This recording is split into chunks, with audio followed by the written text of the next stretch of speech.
जय हिंद एस्पिरेंट्स, एक बार फिर से आप सभी का स्वागत है यूपीएससी हिंदी मीडियम चैनल पे नए हैं तो प्लीज़ जल्दी से चैनल को सब्सक्राइब कर दीजिए। बढ़ते हैं वीडियो में आगे। उससे पहले एक इन्फॉर्मेशन देना चाहती हूँ कि अपनी लास्ट जो भी वीडियोस हैं जिन टॉपर्स की मैंने हिंदी मीडियम टॉपर्स की जो कॉपीज़ जो आंसर शीट रिव्यू की है वो नहीं देखी, तो प्लीज़ जाके पहले वो भी देख ले, ठीक है। फिर उसके बाद में हम आज लेकर आई हूँ मैं आपके लिए पूजा मीना मैम की जो है जिनकी 467वीं रैंक आई थी 2022 में, उनकी हम ऐसे राइटिंग का जो है रिव्यू करने वाले हैं। उनकी जो ऐसे राइटिंग का ये जो टॉपिक है जो उन्होंने ऐसे लिखा है बहुत ही शानदार तरीके से लिखा है, ठीक है। और मैं साथ साथ में आपको ये भी बताऊंगी कि ऐसे राइटिंग में कौन कौन सी जो है स्किल्स आपको यूज़ करनी है, ठीक है। और बाकी मैंने बहुत सारी स्किल्स रवि सियाग सर की जब कॉपी रिव्यू की थी उसके अंदर मैंने बताई थी, ठीक है। तो इनका जो टॉपिक है वो है जहाँ बल विफल हो जाता है वहाँ जो है विनम्र अनुनय सफल हो जाता है, या अनुनय विनय जैसे कह सकते हैं, ठीक है। तो भाई टॉपिक आपने देख लिया है, तो यहाँ पे जैसे विफल बल को बताया गया है, तो मतलब क्या है, बल के बारे में आपको बल को पॉजिटिवली इसके अंदर नहीं लेना है, ठीक है। जो पॉजिटिवली लेना है वो लेना है विनम्रता को या विनम्र और अनुनय को, ठीक है। तो ये आपके कीवर्ड्स हो जाएंगे दो, ठीक है। तो सबसे पहले जब भी आप ऐसे लिखने बैठे तो उससे पहले जो भी आपको टॉपिक का टाइटल दिया जाए उसके कीवर्ड्स को हाईलाइट कर दें और आप एक वहाँ पे सर्कल भी बना सकते हैं, ठीक है। फिर जैसे मैम ने बनाया है, मैम ने जैसे ये पहले ही इसकी एक फ्रेमवर्क बना दी थी, तो आप देख सकते हैं जैसे मैम ने यहाँ पे ये जो डायमेंशनल तरीके से बहुत ही डायग्राम्स वगैरह यूज़ किए, तो लेकिन मैम ने ऐसे में यूज़ नहीं किया, ये आप ये ध्यान रखें। अगर आप जीएस का आंसर लिख रहे हैं तब ये डायग्राम्स आप सीधे वहाँ लिख सकते हैं, ठीक है। लेकिन आपको ऐसे में क्या होता है, अलग से आप फ्रेमवर्क बना लेंगे तो आपको पता रहेगा कि मेरे को क्या क्या चीज़ें कब लिखनी है, तो बीच में आपको सोचने में टाइम वेस्ट नहीं करना पड़ेगा, ठीक है। फिर ये क्योंकि हम लिखते लिखते क्या होता है ना फ्रेंड, जो लिखना चाहते हैं ना वो भूल जाते हैं और बाकी फिर हम अटक जाते हैं बीच में कि हाँ यार आगे अब कौन सा मतलब कौन सा जो पैराग्राफ स्टार्ट करें, तो कौन से टॉपिक से स्टार्ट करें, ठीक है। और हेडिंग वगैरह लिखनी रहती नहीं है ऐसे के अंदर, तो ज़्यादा कन्फ्यूजन हो जाता है, तो इसलिए पहले आप फ्रेमवर्क बना ली, ठीक है। तो ये मैम ने कुछ फ्रेमवर्क बनाई थी, फ्रेमवर्क के आधार पर मैं आपको समझाती हूँ, ठीक है। तो यहाँ मैम ने जो स्टार्ट किया है आंसर अपना जो ऐसे ये स्टार्ट किया है जो स्वच्छ भारत जो मिशन है हमारा, उससे उसकी एक जो है उसके लक्ष्य से संबंधित जो है कुछ आपको आंकड़े बताए हैं मैम ने। और मैम ने जो है इस एक कहानी या फिर कह सकती है ये जो पूरी जो परिघटना है इसके माध्यम से ये बताने की कोशिश किया है कि बल जहाँ पर काम नहीं करता ना वहाँ पर अनुनय विनय या फिर विनम्र अनुनय काम कर सकता है, ठीक है। तो मैम ने बताया है कि हमारा जो स्वच्छ भारत मिशन था जो 2014 के अंदर जो है मतलब इसका लक्ष्य रखा गया कि भारत को स्वच्छ करना है। और इसका लक्ष्य ये था जो लक्ष्य ये था कि जो हमारी 75वीं जो आज़ादी की 75वीं जो वर्षगांठ है उसके अंतर्गत हम इस लक्ष्य को प्राप्त करें कि भाई ज़्यादा से ज़्यादा मतलब भारत को पूर्ण रूप से स्वच्छ बनाया जाए, ठीक है। तो शुरुआती दौर पर इस मिशन के अंतर्गत जो है जुर्माने को रखा गया था, ठीक है। क्योंकि यहाँ क्या होता था, इसके अंदर जो सबसे बड़ी समस्या ये थी खुले में शौच करना, और इसके लिए जो है जैसे हमारे 75वीं वर्षगांठ तक जो है इस खुले में शौच मुक्त जो है भारत की जो है ये जो विचारधारा है इसको जो है एक इम्प्लीमेंट करना था, ठीक है। लेकिन जुर्माना लगाया गया, जुर्माने का प्रावधान किया गया। तो यहाँ आप देख सकते हैं जुर्माने का मतलब क्या हो गया, बल ही हो गया, एक तरह से आर्थिक बल हो गया। तो आर्थिक रूप से अगर हम किसी पे दंड लगा रहे हैं, ठीक है, या कोई पनिशमेंट का कोई अपना रहे तरीका, तो ये एक तरह से बल हो गया। तो अब बल यहाँ पे जो है काम नहीं करा इतना, ठीक है, बदलाव ज़्यादा नहीं आया है, क्योंकि आप देख सकते हैं भाई अगर किसी व्यक्ति को कुछ भी करने से मना करेंगे, ठीक है, तो वो जानबूझकर वो उस रास्ते पर जाएगा, ठीक है। तो यहाँ आप अनुनय विनय का तरीका अपना सकते हैं। उसके बाद में जैसे आप देख सकते हैं फिर जो भी हमारे प्रशासनिक कर्मचारी हैं, अधिकारी वगैरह, उन्होंने कुछ क्रिएटिविटी दिखाई और उन्होंने फिर क्या किया, अनुनय विनय का सहारा लिया, ठीक है। तो ये रणनीति जैसे अपनाई उन्होंने। तो यहाँ पे क्या किया, जैसे ढोल नगाड़ों का इन्होंने प्रयोग किया, गाँव के जो प्रमुख होते थे, सरपंच वगैरह, पार्षद वगैरह, इनसे बातचीत करी और उनके द्वारा जो है कहा गया कि तुम आप लोग जो है मिलकर जो है अनुनय विनय करो, गाँव वालों से कहो। क्योंकि क्या होता है, गाँव में जो है लोकप्रिय नेता वही लोग होते हैं, ठीक है, जो सरपंच है, पार्षद है, तो उनसे मिलकर जो है हम बहुत सारा मतलब अच्छा इंप्लीमेंट करवा सकते हैं, ठीक है, अपनी सोसाइटी में, ठीक है। मतलब गाँव में तो करवा ही सकते हैं, ठीक है। फिर जैसे स्टार प्रचारक होते हैं, तो मैंने जैसे आपको लास्ट में ऐसे रिव्यू किया था, तो मैंने आपको एक सजेशन भी बताया था कि आप ये लिख सकते हैं अगर कोई भी अच्छा बदलाव करना चाहते हैं। तो क्या होता है कि व्यक्ति में जो ना वीर पूजा की जो प्रधानता है वो सर्वाधिक रहती है, जैसे आप देखेंगे कि और व्यक्ति वीर पूजा भी रहती है और उसकी व्यक्ति की जो है आपको निंदा भी रहती है, ठीक है। तो व्यक्ति की जो वीर पूजा के मामले में अगर देखा जाए तो जो भी व्यक्ति अगर व्यक्तियों का जो है ज़्यादा जो भी मेजोरिटी का जो भी आदर्श बना हुआ है उस आदर्श से आप बातचीत कर सकते हैं और उसे कह सकते हैं कि भाई हाँ, जो भी मतलब स्टार प्रचारक कह सकते हैं, उन स्टार प्रचारकों से आप कह सकते हैं कि भाई हाँ ये चीज़ें हमें ये स्वच्छ भारत अभियान से संबंधित कुछ प्रमोट करना है, तो ये सब चीज़ें करवा सकते हैं। तो ये करवाया गया है, ठीक है। तो यहाँ पे विनम्र करा गया, ठीक है, पब्लिक से। तो विनम्रता से जो काम करवाया गया वो बिल से नहीं हुआ, ठीक है। तो ये मैम का कहने का ये दृष्टांत जो मैंने प्रस्तुत किया है, ये आंकड़े इसीलिए प्रस्तुत किया है, ठीक है। तो ये मैम ने डिफरेंस बता दिया कि क्या तो बल के माध्यम से नहीं हो सकता है और क्या चीज़ें जो है विनम्रता के माध्यम से हो सकती है, ठीक है। और उसके बाद जैसे हमने 90% का जो लक्ष्य है वो भी अचीव कर लिया स्वच्छता के मामले में।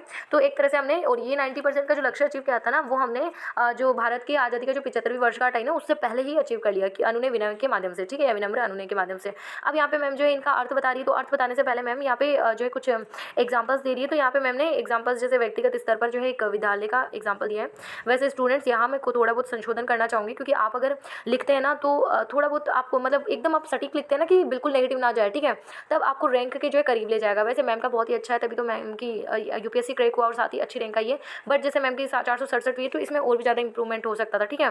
तो यहाँ आपको थोड़ा सा करेक्शन क्या करना है कि जैसे मैम ने ये एग्जाम्पल बताया है कि बचपन में विद्यालय में मारपीट कर जबरदस्ती पढ़ने को कहा जाता था, ये सही बात है। तो यहाँ सुधार करने की आवश्यकता है। यहाँ पे जो बलपूर्वक जो कहा जाता था शिक्षकों के द्वारा, तो यहाँ पर जो है बालकों को कुछ जो है प्रोत्साहन देने की आवश्यकता है। लेकिन मैम ने क्या कहा यहाँ पे, उन्हें बाहर घुमाने ले जाना या फ़ोन देने का वादा करना है, तो ये बात यहाँ पे गलत जाती है। क्योंकि आपको अगर बीएड का प्रशिक्षण लेता है, मैंने लिया है, ठीक है, तो बताया गया जाता है कि आपको किसी भी प्रकार का कोई प्रलोभन नहीं देना होता है विद्यार्थियों को, क्योंकि वो प्रलोभन है ना उनकी जो गलत आदत है वो डेवलप करता है, ठीक है, जिद को डेवलप करता है, ठीक है। तो यहाँ पे आप प्रोत्साहित ऐसे कर सकते हैं कि बालक को कोई भी अच्छे कार्य पे बालक की जो है बालक को क्लास के सामने बुलाकर जो है उसकी प्रशंसा कर सकते हैं, तो और जो भी विद्यार्थी होंगे वो जो है काफ़ी इंक्रीज़ होंगे, ठीक है, और वो भी प्रोत्साहित होंगे, मोटिवेट होंगे, और साथ ही उनके लिए क्लैप करवा सकते हैं, ठीक है। तो इस प्रकार के आप उनको एक इमोशनल जो है उनको इमोशनली जो है आप उनको आगे बढ़ाने की कोशिश करें, ना कि कोई प्रलोभन देने की। तो यहाँ पे ये थोड़ा पॉइंट जो है इसमें थोड़ा आप अपने हिसाब से जब भी ऐसे राइटिंग प्रैक्टिस करें तो इस प्रकार की कोई भी अतिशयोक्ति वाले जो भी वर्ड्स होते हैं इनको अवॉइड करें, ठीक है। फिर उसके बाद में जैसे मैम ने ये बताया है, ये मैम ने जो बहुत ही अच्छा मैंने बताया ना, आपने ज्योग्राफी हिस्ट्री कुछ भी पढ़ता है, जीएस का जो भी मटीरियल है ना वो आपका यूज़ होने वाला है पूरा ऐसे में, ठीक है। तो यहाँ पे मैम ने हिस्ट्री पोर्शन से उठा लिया है एक एग्जाम्पल, और बताया है कि अजातशत्रु और बिंबिसार, भाई सच में जैसे ये मगध को जो शक्तिशाली विस्तार करने के लिए अजातशत्रु और बिंबिसार ने का महत्वपूर्ण योगदान है। ये मैंने आपको प्राचीन भारत के इतिहास वाली सीरीज उसमें पढ़ाया था, वो आई नो वो कंप्लीट नहीं हुई है, बट उसका रेस्पॉन्स अगर आप लोग दोगे तो मैं फिर से वो कंटिन्यू करूँगी, ठीक है। तो अजातशत्रु और बिंबिसार ने क्या किया था, पहले क्या करते थे वो लोग, बल की नीति अपनाते थे महत्वाकांक्षा या साम्राज्य विस्तार करने के लिए, ठीक है। लेकिन उन्होंने फिर बाद में क्या किया, जैसे कंबोज है, कौशल है, तो इनके साथ जैसे बल वाली नीति काम नहीं करी, तो इन्होंने विवाह की वैवाहिक नीति या मैत्रीपूर्ण संबंध बनाने की नीति अपनाई। तो यहाँ पे एक तरह से विनम्रता पूर्वक इन्होंने अपने रिलेशंस को मेंटेन करते हुए एक तरह से साम्राज्य का विस्तार भी कर लिया, मतलब अपने लक्ष्य को भी पूरा कर लिया, ठीक है। तो एक चीज़ क्या होती है कि जब कभी भी कोई भी अगर लक्ष्य पूरा करना होता है ना, तो हमारा जो लक्ष्य है ना उसी को टारगेट करना चाहिए। जैसे ये समझ लीजिए, अगर मान लो स्वच्छ भारत अभियान है, ठीक है, जैसे उसके बारे में अगर जुर्माना लगाते हैं या कोई दंड का प्रावधान करते हैं, तो यहाँ पे क्या होगा, हमारा लक्ष्य सिर्फ स्वच्छ भारत अभियान हो जाएगा, ठीक है। मतलब व्यक्तियों की आदत भी हमें बदलनी है, और भारतीय लोग जो निवास करते हैं ना वो निरंतर स्वच्छता बनाए रख सके, ये हमारा जो मेन लक्ष्य ये होना चाहिए, ठीक है। तो यहाँ क्या होगा, सिर्फ एक बार स्वच्छता करवाने से मतलब नहीं रहेगा, क्योंकि एक बार तो चलो स्वच्छता हो जाएगी, ठीक है, उसके बाद में क्या होगा, उसके बाद में फिर से वही आदतें, ठीक है, वही चीज़ें आदतें, मतलब वो आदतें जाएगी नहीं, ठीक है, पब्लिक में से।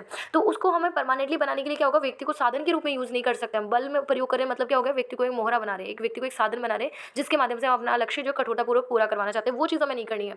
व्यक्ति को खुद को लक्ष्य बनाना है, व्यक्ति को खुद को टारगेट करते हुए कहना है कि भाई आपका देश है, आप स्वच्छ नहीं रखोगे तो कौन रखेगा। तो इस प्रकार से हमें मोटिवेट करते हुए आगे बढ़ना है, और भी बहुत सारी क्रिएटिविटी हम दिखा सकते हैं, ठीक है। फिर चीज़ जैसे इन्होंने राजनीतिक और आर्थिक परिदृश्य के अंतर्गत बताया है कि किस प्रकार से जैसे सेकंड वर्ल्ड वॉर के बाद में जो है, हाँ ये चीज़ भी महत्वपूर्ण इन्होंने डिस्कस की है कि सेकंड वर्ल्ड वॉर के बाद में जैसे क्या हुआ था, हाँ सेकंड वर्ल्ड वॉर को समाप्त करवाने के लिए जैसे आप देख सकते हैं, पहले क्या हुआ, सेकंड वर्ल्ड वॉर के लास्ट में जैसे ये अमेरिका जो है शामिल नहीं हुआ था, फिर भी क्योंकि अमेरिका जो है शांति प्रस्ताव ही ला रहा था, लेकिन अमेरिका के अंदर खलबली लगी हुई थी कि वो जो उसने परमाणु बम बनाए थे वो कहाँ प्रयोग करे, ठीक है, वो ये सोच ही रहा था। तो जहाँ चाह वहाँ रहा, चाहे नेगेटिव फॉर्म में हो चाहे पॉजिटिव फॉर्म में हो, ठीक है। तो अमेरिका ने क्या किया, अमेरिका क्या करता है कि जो है जैसे जापान जैसे ही अब अमेरिका को क्या है, एक मिनट में टॉर्च ऑन कर लेती हूँ क्योंकि लाइट जा चुकी है, सॉरी उसके लिए। तो क्या होता है कि जैसे ही उसको क्या एक मौका चाहिए था अमेरिका को, ठीक है, किसी इसका सेकंड वर्ल्ड वॉर के अंदर घुसने का, ठीक है, तो या खुद की शक्ति प्रदर्शन का। तो जैसे ही जापान जो है पर्ल हार्बर पर अटैक करता है अमेरिका के, वैसे ही अमेरिका क्या करता है, जापान के जो हिरोशिमा और नागासाकी दो शहर रहते हैं, पहले भी हम डिस्कस कर चुके हैं। तो हिरोशिमा और नागासाकी पर 6 अगस्त 1945 और 9 अगस्त 1945 को लिटिल बॉय और फैटमैन नामक 2 परमाणु बम गिरा देता है, ठीक है। तो यहाँ अमेरिका जब इंटरप्ट करता है ना, तो अमेरिका ये कह रहा है अपने पक्ष में कि अब जैसे जापान की जो शक्ति बढ़ रही थी, ठीक है, और भी बहुत सारे जैसे जर्मनी का, तो क्या हुआ था, जर्मनी का एक तरह से पूरा विखंडन हो चुका था, जर्मनी जो है बिखर चुका था, जर्मनी को शक्ति नहीं रहती, लेकिन जापान फिर भी पावरफुल था। तो यहाँ पे इन्होंने कहा है कि मतलब अमेरिका ने कहा था कि भाई जो भी जापान है, तो जापान को जो ये सबक सिखाकर या फिर जो भी शक्तिशाली राष्ट्रों को सबक सिखा कर अमेरिका क्या कर रहा है, सेकंड वर्ल्ड वॉर को समाप्त कर रहा है। लेकिन नहीं, वो कुछ समय के लिए हो सकता है, लेकिन जो स्थायी तौर पर पूर्णतः है जो जिसने समाप्त करने की जो है समाप्त किया इसको युद्ध को, और अभी तक भी विवाद की जो स्थिति बनती है, तो तृतीय विश्व युद्ध की जो स्थिति को नहीं बनने देता है कौन, यूएनओ जो उभर कर आया है, जैसे 1945 में 24 अक्टूबर 1945 को जब संयुक्त राष्ट्र संघ जैसी संस्था अस्तित्व में आई, तो इसने ही क्या किया है, मतलब इस जो युद्ध जैसी जो घटनाएं होती है इसको अभी तक स्थायी रूप से रोके रखा है, ठीक है।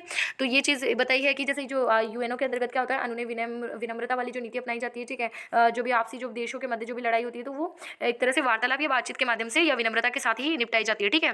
तो ये वाली चीज़ ही कारगर साबित हुई, ठीक है। फिर जैसे मैम ने बताई है एक चीज़, जैसे मैम ने ये बताई, संप्रदाय या दलों के मध्य भी कोई विवाद की स्थिति होती है तो वो निष्कर्ष के द्वारा सुलझाएंगे ना, तो वो ज़्यादा कारगर होगी, ठीक है। फिर जैसे मैम ने ये बता दिया है कि जो बल का शाब्दिक अर्थ बताया है, तो शक्ति का प्रयोग है जो मानसिक और शारीरिक दोनों प्रकार से हो सकता है, ठीक है।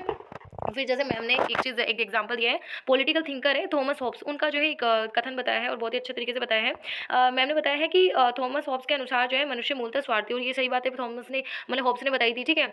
तो वैसे सही है गलत है, ठीक है, इसका निर्णय तो बाद में करेंगे। बट क्या हुआ था फ्रेंड्स, मैं आपको जो हॉब्स है उनकी जो प्रारंभिक जो जीवन की जो घटना है वो बता देती हूँ। क्या होता है, हॉब्स का जीवन ना शुरुआत का ना बहुत संघर्षकालीन होता है, और हर संघर्ष में ना कोई भी व्यक्ति नेगेटिव हो सकता है। तो ये वाली जो नेगेटिव पंक्ति, जो नेगेटिव सिद्धांत है, वो यहीं से निकल कर आता है। तो इनका जीवन जैसे संघर्ष में होता है, ठीक है। इन्हें जो है बचपन में परिवार में भी बहुत ज़्यादा संघर्ष करना पड़ता है, ठीक है।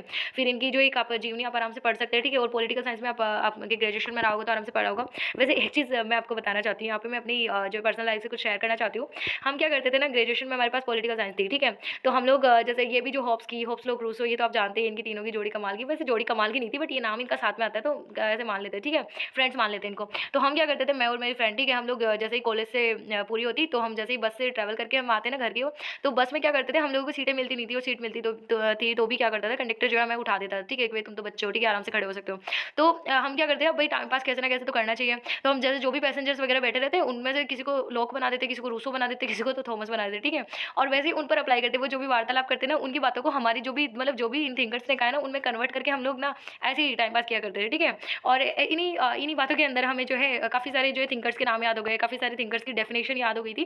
तो ये खैर एक इट्स अ जॉक्स अपार्ट। तो आगे बढ़ते तो इन्होंने जैसे बताया है कि जो थॉमस हॉब्स ने जैसे मूलतः बताया है मनुष्य को स्वार्थी, ठीक है। और ये एक तरह से स्वार्थी की बात नहीं है, क्योंकि क्या होता है, मनुष्य जो भी आत्मा है या जो भी शरीर धारण करता है ना, उस शरीर के बारे में, उस शरीर के हितों के बारे में सोचता है। शरीर का हित क्या हो गया, मतलब शरीर के अंतर्गत क्या होता है, मैं वाली भावना होती है, ठीक है, कि मैं ऐसा या फिर मैं ऐसी, ठीक है, मेरा भी कुछ अस्तित्व है। तो ये अस्तित्व वाली बात जो है शरीर करता है हमेशा, ठीक है। भाई आपको जो है कोई भी व्यक्ति है, उसका शरीर और जो आत्मा है, दोनों के मेल से ही आपको एक नाम मिलता है, और पर्सनैलिटी आपकी दोनों से मिलती बनती है, ठीक है। तो आपको कोई भी जानेगा ना, तो आपके चेहरे की वजह से जानेगा, जो आपके शरीर का अंग है, ठीक है। फिर उसका आत्मा के अंदर कोई भी नहीं झाँक सकता है, ठीक है। तो एक चीज़ जो शरीर जो है यहाँ पे महत्वपूर्ण आपको बता देता है, ठीक है। आत्मा से भी ऊपर आपको लगने लगता है कि हाँ शरीर है, ठीक है। जैसे चेहरा हो गया, आपकी पहचान हो गई, आपकी इमेज हो गई, ठीक है। तो यह चीज़ आपको एक शरीर के माध्यम से मिलती है, ठीक है, या एक विशिष्ट पहचान हम जिसे कह सकते हैं।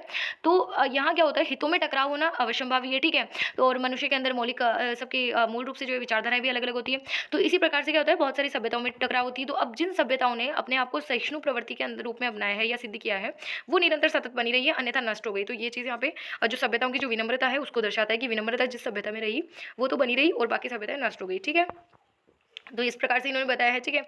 फिर उसके बाद में इन्होंने बताया है कि जो बल जो है विफल इसलिए होता है क्योंकि असंज्ञानात्मक और भाव जो है, क्योंकि ये क्या होता है, असंज्ञानात्मक होता है, और या फिर भाव आवेश में बल प्रयोग किया जाता है। जैसे फ्रेंड्स ये वाली जो इनकी जो पंक्ति है ना, इसको एक स्टोरी के माध्यम से आपको बताना चाहूँगी कि क्या होता है। जैसे बहुत बार जो है महात्मा बुद्ध के बारे में भी ये स्टोरी आती है, और स्वामी विवेकानंद के बारे में भी स्टोरी आती है, ठीक है। लेकिन जैसे आपके जो भी आइडल है उनके बारे में समझ ले, वैसे दोनों के बारे में स्टोरी सुनने में आती है, ठीक है। तो क्या होता है कि भाई क्या होता है, महात्मा बुद्ध या फिर जो स्वामी विवेकानंद है, उनको कोई व्यक्ति गाली देता है, ठीक है, लेकिन वो स्वीकार नहीं करते, ठीक है। तो वो देने वाले के मन में तो भाव था, लेकिन लेने वाले के मन में भाव नहीं था, भाव शून्य था, ठीक है। तो यहाँ तो खैर ये वाली बात जो है, हम जब भी अप्लाई करेंगे तो इसको एक विपरीत ढंग में अप्लाई करेंगे सोसाइटी में। तो सोसाइटी में क्या होता है कि भाई जब तक, जैसे मान लो स्वामी विवेकानंद ने या फिर महात्मा बुद्ध ने वो जब तक गाली ली नहीं है, तो वो उनके पास नहीं है, वो व्यक्ति देने वाले के पास ही है। तो वैसे ये तो खैर अलग बात थी, ठीक है। लेकिन इसी बात को अप्लाई ऐसे करें, जैसे मान लो कि हमें ट्रैफिक रूल्स फॉलो करवाने हैं जनता के द्वारा, ठीक है। तो अब क्या करेंगे, हम उन्हें बोलेंगे, ठीक है, बल्कि बलपूर्वक बताएंगे, लेकिन हम देने वाले के मन में भाव है, बट लेने वाले के मन में भाव नहीं है, वो बलपूर्वक नहीं है एक्सेप्ट कर रहा है, ठीक है। तो उसमें क्या करेंगे, हम अनुनय विनय, जैसे मान लो अगर महात्मा बुद्ध को या फिर स्वामी विवेकानंद को, अगर कोई भी व्यक्ति को अगर उनसे परेशानी थी, वो उनको अनुनय विनय के माध्यम से कहता, तो वो सहर्ष स्वीकार कर लेते, ठीक है। तो खैर यहाँ पे ये विरोधाभासी आपको लग रही होगी, बट ये एग्जाम्पल सटीक बैठेगा अगर आप समझ जाते हैं तो, ठीक है। तो वैसे ही क्या होता है, अगर हम जनता से हम आग्रह करते हैं, अनुनय विनय करते हैं, तो वो आराम से मानेगी। हाँ थोड़ा टाइम लग सकता है सोसाइटी में चेंजेस लाने के, बट चेंजेस वो होंगे ना, जो वो स्थायी होंगे। मतलब एक बार अगर साइन थीटा आपको आ गया ना, वो आ जाएगा, ठीक है। तो मतलब आपका अगर वो लोगों के मन में घर कर गई ना कि हाँ भाई ट्रैफिक रूल्स पालन करना हमारी जिम्मेदारी, हमारा कर्तव्य और हमारे सभी के लिए हितकर भी है, तो वो हमेशा के लिए जाएगी नहीं, और वो पब्लिक जो है दूसरों से भी बनवाएगी, ठीक है, आसपास के लोगों से भी। लेकिन जो बलपूर्वक होगा ना, तो वो बलपूर्वक आसपास के लोगों में भी विरोध करेंगे, और फिर धीरे धीरे हड़तालें, स्ट्राइक, इस प्रकार के जो है जो भी अनैतिक कार्य है वो भी जनरेट होंगे, ठीक है। तो ये चीज़ नहीं करवानी है, ठीक है। तो यहाँ क्या होता है, अगर आप विनिमय या फिर अनुनय की जो नीति अपनाते हैं ना,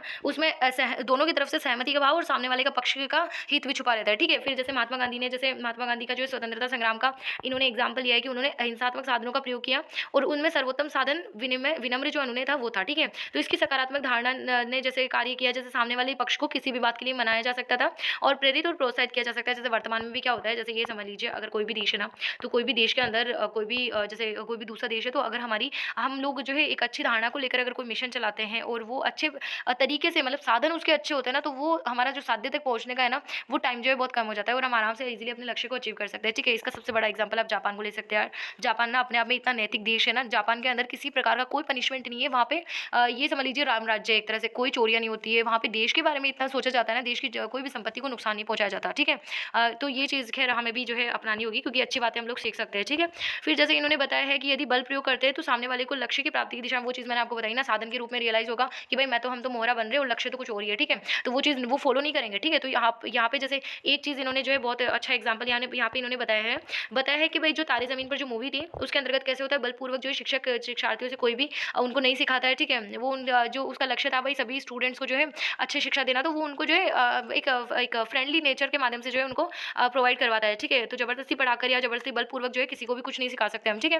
फिर उसके बाद में इन्होंने बताया है कि जैसे बहुत सारे जैसे भीड़ वगैरह या मतलब जो भी हड़तालें वगैरह होती है या मांग करता होता है, तो उस भीड़ को जो है हटाने के लिए हम क्या करते हैं, जो आंसू गैस के गोले मतलब सरकार क्या करती है यूजुअली आंसू गैस के गोले और जो पानी के गोले वो फेंकती है, ठीक है? बट इससे क्या होता है ना, बलपूर्वक जो है ये इस प्रकार की पद्धति अपना देने से ये विफल हो सकता है और विफल होता ही है, क्योंकि यार एक बार तो आप भीड़ को हटा दोगे, बट दूसरी बार क्या होगा, दूसरी बार भी किसी दिन जो है सरकार का कोई और बिजी स्केड्यूल देख के जो है फिर से भीड़ जमा हो जाएगी, फिर से मांगे मनवाने के लिए कोशिश करेगी। तो ये एक तरह से अनवरत रूप से चलता रहेगा, लेकिन हमें इस पर जो है स्थायी रूप से अगर जो है रोक लगानी है, तो हमें एटलीस्ट क्या होगा करना होगा, अनुनय विनिमय के साथ साथ जो है के साथ ही द्विपक्षीय वार्ता करनी होगी, ठीक है? तो उसके माध्यम से ही कोई भी किसी प्रकार की कोई क्षति नहीं होगी और आराम से हम अपने उनकी मांगों को सुन सकते हैं, ठीक है? कि किस प्रकार से कोई मांग उचित है या अनुचित है, और इसी हिसाब से जो है हम कोई भी निर्णय पर पहुंच सकते हैं, ठीक है? उनसे एक समझौता कर सकते हैं, ठीक है? फिर जैसे बताया है कि मैम ने कि जो बल है, जो एक पक्ष, इनके अंतर्गत क्या होता है, स्वरूप कैसा होता है कि जो एक पक्ष होता है वो वैचारिक होता है। मतलब क्या हुआ, जैसे मान लो कि एक पक्ष के दिमाग में जो है विचार है, ठीक है? वो भी विचार शून्य हो जाता है जब वो अपने विचार को अप्लाई करता है। लेकिन दूसरा पक्ष क्या करता है, वैचारिक और शारीरिक होता है और वो क्षतिग्रस्त हो जाता है, ठीक है? तो दूसरे पक्ष को नुकसान हो रहा है तो ऑब्वियसली वो फॉलो नहीं करेगा कभी भी। उसके दिमाग में छवि ये हो जाएगी कि नहीं, ये तो रूल हमें फॉलो करना ही नहीं है, ठीक है? तो ये इसी प्रकार की हमें छवि जो है नहीं बनानी है, किसी भी लक्ष्य, अच्छे लक्ष्य को हमें प्राप्ति करनी है। तो हमें मतलब लक्ष्य की प्राप्ति ऐसे नहीं है, आपके गोल्स गोल्स होते हैं जो सरकार जैसे इंप्लीमेंट करवाना चाहती है उस टाइप की गोल्स, क्योंकि आप एक सिविल सर्वेंट, आप सोसाइटी में काम करेंगे तो सोसाइटी से आपको क्रियान्वयन करवाने हैं गोल्स, और वो गोल्स जो है आपको अनुनय विनिमय के माध्यम से आपको मतलब ये आपके ऐसे राइटिंग के माध्यम से ये टाइटल देकर जो है ये एग्जामिनर ये देखना चाहता है कि आप सहिष्णुता का कितना पालन करते हैं अपने इस फील्ड के अंदर, ठीक है? तो जैसे फिर लेकिन क्या होता है कि फ्रेंड्स, आपको ये जो जॉब है ना, ये जॉब के माध्यम से सिर्फ अनुनय विनिमय ही नहीं रखना होता है हमेशा। आपकी जो जॉब है ये एक तरह से एक गौरवशाली जॉब है और इसके अंतर्गत आपको एक पावर दी गई है ना, तो उसका भी आपको एक शॉर्ट रूप में आपको बताना है, चाहे टाइटल जो है उस पावर के अगेंस्ट ही क्यों ना दिया गया। तो मैम ने भी जैसे बताया है, मैम ने बताया भाई हर जगह ना हर जगह जो है बल जो है हमेशा असफल नहीं होता है, बल का है ना आंशिक रूप से जो है सफलता आवश्यक है और मतलब इंप्लीमेंट आवश्यक है, ठीक है? बल की भी आंशिक रूप से प्रासंगिकता है। कैसे? जैसे अगर मान लो कि कोई भी सैन्य मतलब कोई भी सीमा है, राजनीतिक सीमा, वहाँ पे कोई भी सैन्य अधिकारी है, तो दूसरा कोई भी दूसरे देश का कोई घुसपैठिया है या कोई भी मतलब असामाजिक तत्व है, वो कोई असामाजिकता कार्य या अपवाद स्वरूप कोई कार्य कर रहा है, ठीक है? मतलब जैसे कुछ भी जैसे मतलब जो भी आपके संवैधानिक रूप से जो है जो संविधान सम्मत कार्य ना हो वो कर रहा है, ठीक है?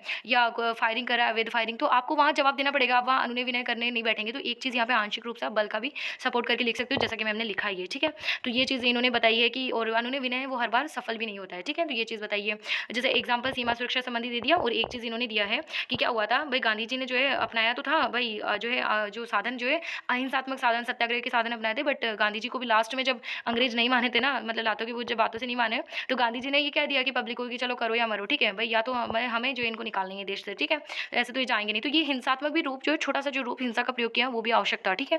तो ये चीज़ फिर जैसे लास्ट में इन्होंने बहुत ही अच्छी प्यारी पंक्तियों से एंड किया है इस ऐसे का, वो पंक्तियाँ मुझे बहुत ही अच्छी लगी। यदि आँख के बदले मतलब आपने जैसे इन्होंने आंशिक रूप से बल का समर्थन कर दिया, बट एटलीस्ट आपको उसी टाइटल पर आ जाना है, लास्ट में उस तक नहीं बने रहे, ठीक है?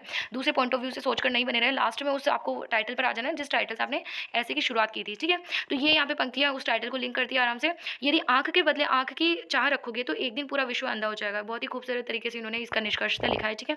और फिर इन्होंने बताया है कि जो अनुनय विनय की जो प्रासंगिकता है वो वर्तमान में युवा पीढ़ी के लिए भी महत्वपूर्ण है जितनी कि पहले की प्राचीन समय में थी, ठीक है? तो ये आज का ऐसे हम यही एंड करते हैं। तो आई होप आप सभी का क्लियर हो गया होगा, और आपकी जो भी और भी यूपीएससी रिगार्डिंग प्रिपरेशन संबंधित कोई भी डिमांड्स है तो आप प्लीज़ मुझे बताएं कमेंट करके।